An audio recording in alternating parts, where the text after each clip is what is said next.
एक छोटे से गांव में शादी का हर तरफ खुशी का माहौल था। घर के आंगन में शहनाइयां बज रही थीं, मेहमान खाना खा रहे थे और दुल्हन बनी लड़की अपनी जिंदगी के नए सफर के लिए तैयार हो रही थी। लेकिन अचानक उस लड़की के पिता के चेहरे पर एक चिंता की लकीरें खींच गईं। उसे एक ऐसी खबर मिल चुकी थी जिसने उसकी दुनिया को हिलाकर रख दिया। फिर तुरंत अपनी बेटी को दुल्हन के रूप में ही लेकर के डीएसपी पूनम पांडे के ऑफिस में पहुंच जाता है और डीएसपी पूनम पांडे के सामने वह रोने लगता है और कहता है कि हे मैडम, आप मेरी बेटी की इज्जत बचा लीजिए। तब डीएसपी पूनम पांडे पूछती हैं, आखिर बात क्या है? तुम इतने ज्यादा परेशान क्यों हो? इस दुल्हन को इस ऑफिस में लेकर क्यों आए हो? और तुम्हारी बेटी की इज्जत को भला क्या हुआ है? फिर वो व्यक्ति चिल्ला चिल्ला कर रोने लगता है और कहता है कि मैडम जी, मेरी बेटी की आज शादी थी और आज मेरी बेटी की इज्जत लुटने वाली है, इसलिए आज मैं अपनी बेटी को शादी मंडप से लेकर के आपके पास में आया हूं। अब आप पर ही विश्वास है, हमारी मदद आपके अलावा कोई नहीं कर सकता।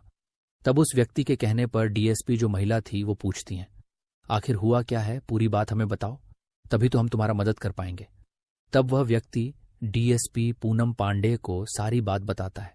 पूरी बात सुनने के बाद डीएसपी पूनम पांडे के रोंगटे खड़े हो जाते हैं और एकदम से दंग रह जाती हैं और सोचती है अभी भी इस देश में इस प्रकार के दरिंदे हैं। फिर डीएसपी पूनम पांडे वहां पर एक्शन लेने जाती है तो इनके साथ एक ऐसा काम किया जाता है जिसे देखने के बाद आपके पैरों तले जमीन खिसक जाएगी। दोस्तों, इस कहानी को पूरा बताने से पहले आपसे वही हमेशा अपील रहती है कि चैनल पर अगर आप नए हैं तो चैनल को लाइक और सब्सक्राइब करना बिल्कुल ना भूलें। चलिए अब कहानी को विस्तार से समझते हैं। एक गांव में एक बड़ा ही दबंग आदमी रहता था। उसकी दबंगई का मकसद ये था कि पूरे गांव में उसी की चलती थी।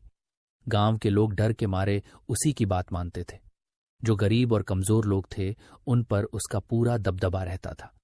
जब भी गरीबों लोगों को पैसे की जरूरत होती वो उन्हें पैसे तो दे देता था, लेकिन बदले में उनसे अपने खेतों और घरों पे मजदूरी करवाता था। उसकी वजह से गांव के गरीब लोग उसके मजदूर जैसे बन गए थे। दबंग आदमी अपनी मनमानी करता था और गांव वालों को उसकी हर बात माननी पड़ती थी। गांव वाले उसका कुछ नहीं कर पा रहे थे। उस गांव में उसको जो भी लड़की अच्छी लगती थी उसके साथ गलत हरकतें करता था। उस गांव में कोई भी सुंदर लड़की दिख जाती थी तो वह उसी समय उसको अपने घर पे बुला लेता था। जब लड़की उसके साथ नहीं जाना चाहती थी तो जबरन उसको ले जाता था। उस लड़की के साथ गलत हरकतें किया करत था, उसको उसके गांव वाले कुछ नहीं कर पा रहे थे। इतना ज्यादा गुंडागर्दी था उसके गांव में, केवल उसकी ही चलती थी। उसके गांव के लोग डर की वजह से उसकी ही बात माना करते थे। वहीं पर वह व्यक्ति जो गरीब वर्ग के लोग थे उन लोगों पर वो अपना पूरी तरीका से अधिकार कर लिया था। वह उस गांव का मालिक बनकर रहता था। उस गांव में उसके बिना परमिशन के कोई काम नहीं होता था और सभी गांव वालों को नौकर के समान बनाकर रखा था। यूं मानिए वह अपने इशारे पर पूरे गांव के लोगों को नचाता था और इसके अलावा कोई भी गांव का व्यक्ति उसकी बात नहीं मानता था तो उस व्यक्ति के लिए वह बहुत बड़ा सजा देता था और उसके पूरा परिवार को बहुत ज्यादा परेशान करता था। इसीलिए सब लोग उससे डरते थे, क्योंकि उसके पास में बहुत बड़ी पावर थी, उसके पास बहुत सारे बंदे थे। यदि कोई गरीब व्यक्ति उसके खिलाफ जाने की कोशिश भी करता तो उसे वह पकड़ करके गांव के चौराहे पर सभी लोगों के सामने सजा देता था। इसलिए डर की वजह से कोई भी उसके खिलाफ नहीं जाता था। उसने अपना खुद का नियम बना के रखा था, जो हर शादीशुदा लड़की के लिए एक बुरे सपने से कम नहीं था। जब भी कोई भी गांव में किसी लड़की की शादी होती तो विदाई होने से पहले उस दुल्हन को वह अपने घर पर बुलाता था और फिर उसके साथ में वही सबसे पहले सुहागरात मनाता था। वह अपने अपने गांव में ये ऐसी परंपरा चला करके रखा था। जब तक वो दुल्हन बनी हुई लड़की के साथ में एक रात सो नहीं लेता था तब तक उस लड़की की नहीं विदाई होने देता था। वह जबरन लड़की के साथ रात बिताता और उसके बाद ही उस जोड़े की विदाई होने देता। उसकी मर्जी के बिना कोई भी लड़की अपने ससुराल नहीं जा सकती थी। इस अमानवीय नियम ने पूरे क्षेत्र को डर और लाचारी की जंजीरों में जकड़ दिया था। उसके आदमियों का नेटवर्क इतना मजबूत था कि हर गांव और नगर में यह निगरानी रखते थे कि कौन कौन सी गांव में हम लोगों को बिना बताए शादी हो रही है और वे यह भी सुनिश्चित करते थे कि कहीं कोई उनके खिलाफ कदम तो नहीं उठा रहा है। उसके आदमी हर गांव नगर में घूम घूम कर यह पता लगाते कि कहीं कोई ऐसा व्यक्ति तो नहीं है जो उसकी आदेश का पालन न कर रहा हो। जो भी उसकी मर्जी के खिलाफ जाने की कोशिश करता, उसे बड़ी बेरहमी से सजा दी जाती थी। लोग इतने डर गए थे कि उसके खिलाफ बोलने की हिम्मत तक नहीं कर पाते थे। यह सिलसिला कई वर्षों तक चलता रहा। हर गांव, हर नगर में जब भी किसी लड़की की शादी होती, वो दबाक शर्तें थोप देता।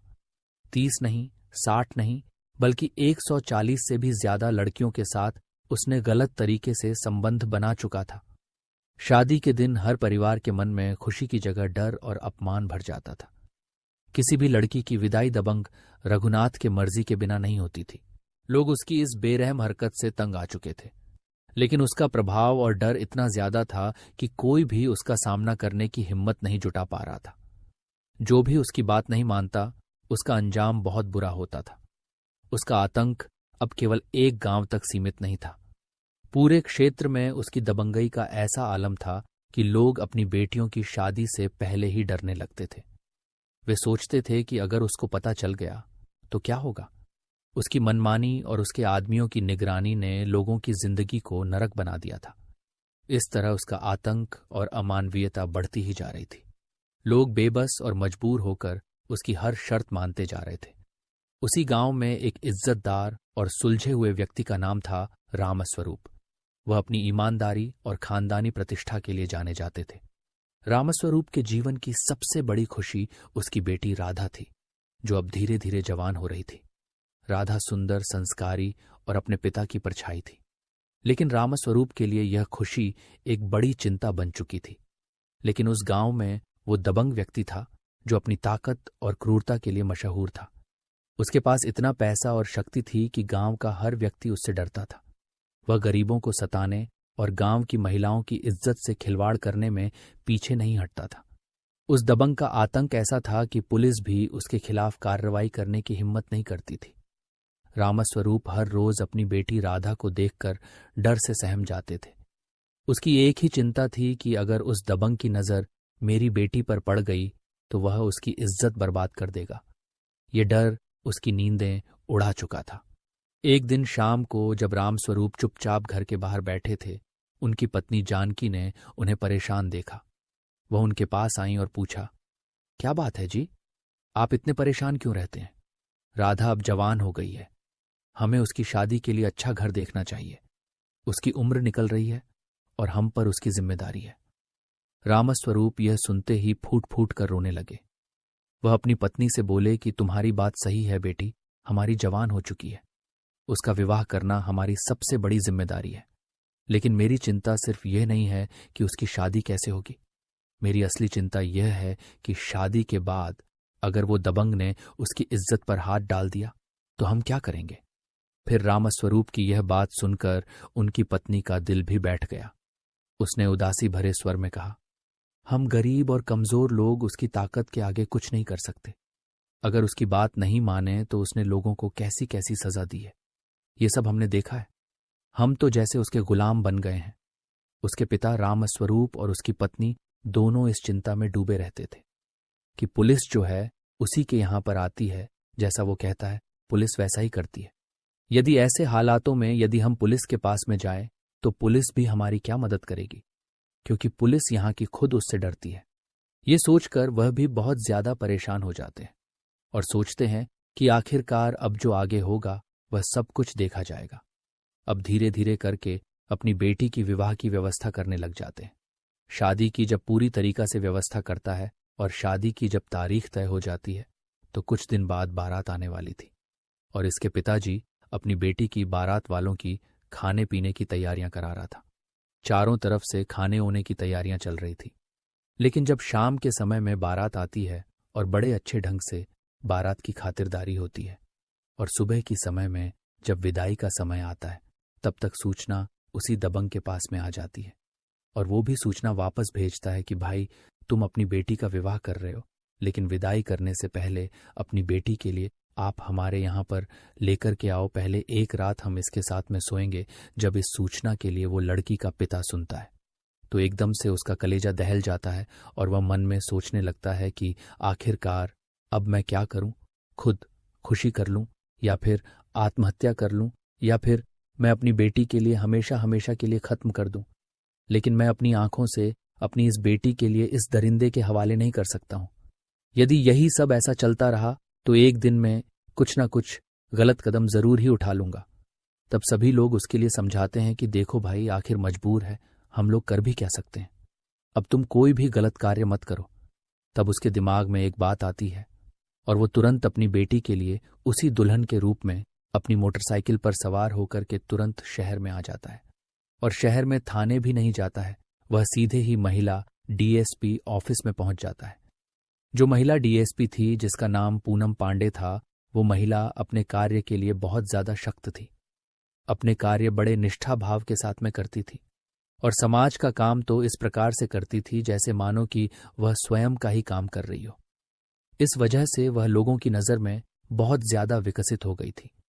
जब पुलिस कार्य नहीं करती थी तो महिला डीएसपी के पास में जब शिकायत पहुंचती थी तो पुलिस आगे आगे भागती थी, क्योंकि महिला डीएसपी जो थी बड़ी ईमानदारी के साथ में वो कार्य किया करती थी और वो इस बात के लिए सोच रही थी पूरे जिले में मैं तैनात रहूं और वो क्राइम का नाम और निशान हमेशा हमेशा के लिए मिटा दूं।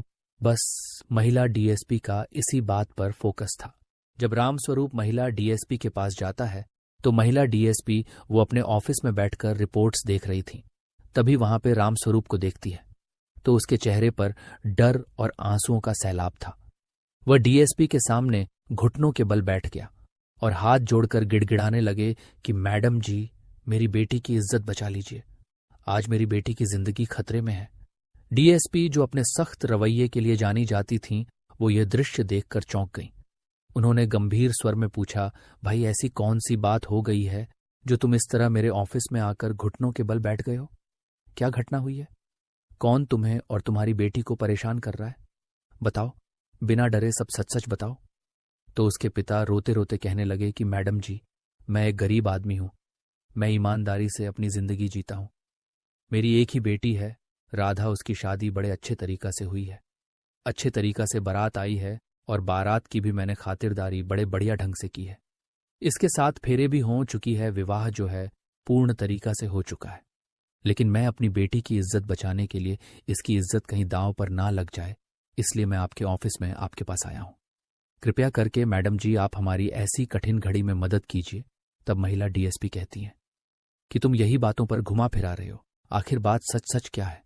सच सच बात हमें बताओ। तब वह व्यक्ति मैडम के सामने बैठ करके बताने लगता है कि हे मैडम जी, हमारे गांव का, हमारे यहाँ का जो दबंग व्यक्ति है, हमारे गांव में जितनी भी लड़कियों की शादी हो जाने के बाद में जब विदाई होती है, तब वह दरिंदा अपने यहाँ पर बुलाकर के विदाई से पहले बेटियों की इज्जत लूटता है, उनकी इज्जत के साथ में खिलवाड़ करता है उस पिता के मुख से। जब ये बातें महिला डीएसपी पूरी तरीका से सुन लेती हैं तो महिला डीएसपी का पारा काफी हाई चढ़ जाता है। गुस्से की वजह से चेहरा लाल पड़ जाता है और कहने लगती हैं और सोचने लगती हैं, तुम्हारे ऊपर वो इतना ज्यादा जुल्म करता है, इतनी दबंगई दिखाता है और नगरवासी सभी उसके दबाव में रहते हैं, कोई भी नगरवासी उसका विरोध नहीं करता है। तब वह पिता कहते हैं कि हे मैडम जी, विरोध तो हमारे नगर के बहुत से लोगों ने किया, लेकिन उन लोगों के लिए उसने अपने आदमियों से कह करके चौराहे पर उल्टा लटका करके ऐसी ऐसी मार लगवाई है कि उनका बचना भी दुर्लभ हो गया है। उनका ट्रीटमेंट भी डॉक्टर लोग करने से मना कर रहे हैं। वह दरिंदा विरोध करने वाले व्यक्ति के लिए ऐसी कठोर सजा देता है, आखिर इतने पावर हो जाने के बाद भी उसका साधारण सा व्यक्ति कौन क्या कर सकता है? पुलिस यदि थाने से भी जाती है, वह भी उसी के पक्ष में बोलती है। यदि कोई थाने में जाकर रिपोर्ट करे तो थाने के पुलिस वाले भी उसी दबंग वाले के पास में बैठते हैं, उसी के साथ भोजन करते हैं और उससे मिलकर के बातचीत करके पुण्य वापस अपने थाने के लिए लौट कर चले जाते हैं। कहीं से कहीं तक हमारी मैडम जी सुनवाई नहीं होती है, इसलिए सभी लोग चुपचाप रह करके अपनी अपनी बेटियों की शादी करते हैं और विदाई से पहले हर बेटी को उसके घर भेज देते हैं। तब उसके बाद में वह कहीं विदाई होने देता है। जब उस पिता के मुख से महिला डीएसपी इस बातों के लिए सुनती है तो आश्वासन देती है कि हे भाई, आप चिंता मत करो, मैं तुम्हारी पूर्ण तरीका से मदद करूंगी, आप अपनी बेटी को यहीं पर बैठा दो और अपनी बेटी का जो दुल्हन का जोड़ा है वो मुझे दे दो। मैं दुल्हन बनकर उसके पास जाऊंगी। फिर दुल्हन बनकर थाने के लिए फ़ोन लगाती है। फ़ोन करके कहती हैं तो थाने वाले कहते हैं कि हे मैडम जी, वो बहुत बड़ा पावरफुल व्यक्ति है और उसके ऊपर पॉलिटिक का हाथ भी है, इसलिए पुलिस उसका कुछ भी नहीं कर पाती है। और आप भी जब जाए तो बड़ी सतर्कता के साथ में उसके ऊपर हाथ डाले, अन्यथा कुछ भी घटना घटित हो सकती है, क्योंकि उस व्यक्ति का नेटवर्क जो है वह बहुत बड़ा है। उसका जो नेटवर्क है बहुत फैला हुआ है, इसलिए कोई व्यक्ति उसका सामना नहीं कर पाता है। जब थाने की पुलिस के मुख से महिला डीएसपी जब इन बातों के लिए सुनती है तो उन्हें एकदम से फटकार लगाती हैं और कहती हैं कि तुम सभी पुलिस वाले डूब करके मर जाओ, तुम्हें शर्म आना चाहिए। तुम पुलिस प्रशासन में होते हुए भी और कायरो जैसी बातचीत कर रहे हो। जब जनता ऐसी बातें करे तो पुलिस के पास में आती है, और जब पुलिस ही ऐसी बातें करेगी तो जनता कहाँ जाएगी। महिला डीएसपी थाने के सभी स्टाफ के लिए बहुत ज्यादा डांट फटकार लगाती है और थाना अध्यक्ष से फोन लगा करके कहती है तुम्हारे पास में जितनी भी फोर्स है उसे तुरंत ही सिविल ड्रेस में तैयार करो। और कई थाने की पुलिस के लिए महिला डीएसपी जो थी फोन कर देती हैं कि तुरंत पुलिस फोर्स लेकर के उस गांव पर पहुंचो, उस गांव के लिए चारों तरफ से घेर लो। तभी महिला डीएसपी के फोन पहुंचते ही 5 स्थानों की पुलिस वहां पर पहुंच जाती है। कुछ लोग सिविल ड्रेस में महिला डीएसपी के साथ में जाते हैं और महिला डीएसपी जो होती हैं उसी लड़की का जो जोड़ा होता है दुल्हन वाला, महिला डीएसपी उसी जोड़े को पहन लेती हैं और दुल्हन बनकर के उसी व्यक्ति के घर पर पहुंच जाती हैं और उस व्यक्ति से कहती हैं ये बताओ हमें लेने के लिए कोई आएगा या फिर वहां पर हमें स्वयं ही जाना पड़ेगा। तब वह पिता कहता है मैडम जी, तुम्हें स्वयं वहां पर जाना पड़ेगा। वह आता किसी के यहाँ पर नहीं है, केवल उसके पास में सूचना ही आती है और सूचना तो हमारे यहाँ पर सुबह ही आ चुकी है और एक बार सूचना और भी आ चुकी है। यदि हमने तीसरी बार लड़की के लिए उसके पास में नहीं भेजा तो फिर कुछ भी कर सकता है, यहाँ पर आकर के वो आतंक मचा देगा। तब वह कहती है ठीक है, मुझे लेकर के चलो उसके पास में। अब महिला डीएसपी दुल्हन के निवास में उसी के पास में जाती हैं, उसी व्यक्ति के पास में जो लड़की का पिता होता है। वह अपनी बेटी बनाकर के महिला डीएसपी के लिए दुल्हन वाला जोड़ा पहना करके उसी बादशाह व्यक्ति के घर पर पहुंच जाता है और दरवाजे पर पहुंच करके आवाज लगाता है कि हे बाबूजी, आज मैं आपके दरवाजे पर अपनी बेटी को लेकर के आ गया हूं। ये बात जब वह सुनता है तो निकल करके आता है और कहता है कि तू बहुत बड़ा बाला बदमाश हो रहा है। मैं 2 सूचनाएं मैंने तेरे पास भिजवाई, एक खबर में ही पहले से पहले आकर के लोग अपनी लड़की को यहां पर छोड़ जाते हैं और तेरे पास में 2 सूचनाएं पहुंच गईं। फिर वह कहता है कि बाबूजी, क्षमा करना, काम मेरे पास में बहुत ज्यादा था और अपने घर में करने वाला केवल मैं अकेला ही हूं। कोई भी व्यक्ति मेरे साथ कार्य में हाथ नहीं बटा रहा था, इसलिए मुझे देर हो गई और मैंने सोचा सारा काम मैं समेट दूं तभी मैं आपके पास में जाऊं। तब वो कहता है चल इस लड़की के लिए अंदर भेज। वह व्यक्ति कहता है कि हे मैडम जी, आप अंदर जाइए। जब उस व्यक्ति के कहने पर मैडम जी अंदर जाती हैं तो अंदर जाकर देखती है कि उस दबंग व्यक्ति के रूम में एक शराब की बोतल रखी हुई है। वहीं पर उसके जो औजार थे गुप्ती वो भी सभी रखे थे और बाकी बंदूकें भी इधर उधर टंगी हुई थी। पूरा उसने झाड़ खाना बना करके रखा था और फिर उसके बाद में मैडम से कहता है इस बेड पर जाकर के तुम लेट जाओ। उस दबंग आदमी की बात सुन करके मैडम डीएसपी जो थी वहीं पर बैठ जाती है और फिर उसके बाद में बहे अपने वस्त्रों को उतार करके मैडम डीएसपी के पास में आता है। लेकिन उस दबंग व्यक्ति के लिए इस बात की जानकारी नहीं थी कि यह महिला जो है वो एक डीएसपी है। वो तो उसी व्यक्ति की लड़की के लिए समझ रहा था।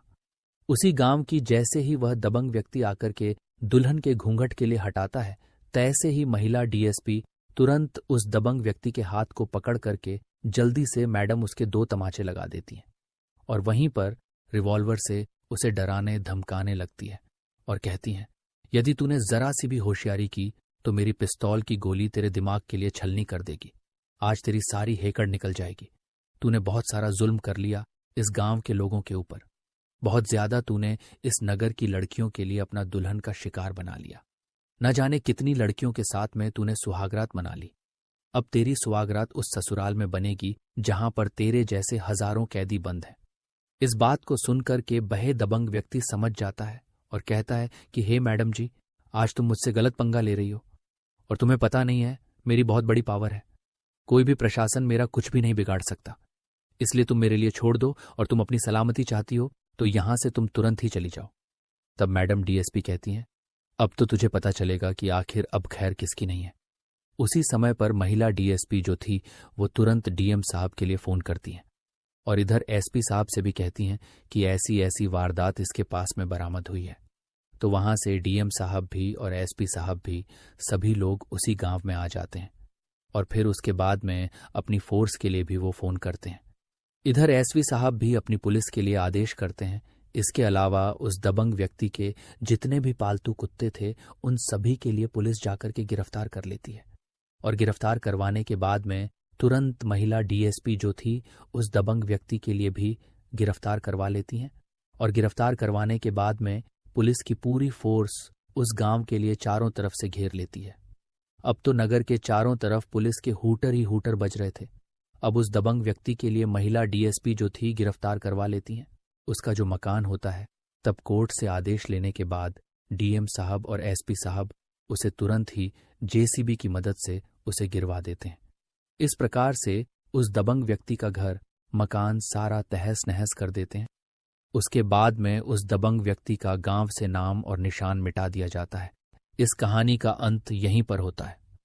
हमारा उद्देश्य इस कहानी को सुनाने के पीछे किसी की भावनाओं को ठेस पहुंचाना या किसी को परेशान करना नहीं है, बल्कि इन कहानियों के माध्यम से हम आपको जागरूक करना चाहते हैं और यह दिखाना चाहते हैं कि पुराने समय में समाज में किस प्रकार के हालात हुआ करते थे। इन कहानियों में अक्सर आपने देखा होगा कि दबंग और प्रभावशाली लोग अपने अधिकारों का उपयोग कैसे करते थे, जिससे समाज में समानता और न्याय की ओर अग्रसर हों। हर कहानी हमें कुछ न कुछ सिखाती है और ये कहानी हमें सिखाती है कि समाज में किसी भी प्रकार की गलत शक्ति का विरोध करना जरूरी है। यदि आपको यह कहानी पसंद आई हो तो कृपया इसे लाइक करें, हमारे चैनल को सब्सक्राइब करें और अपने दोस्तों व परिवारजनों के साथ साझा करें। आपकी प्रतिक्रिया हमारे लिए बहुत महत्वपूर्ण है।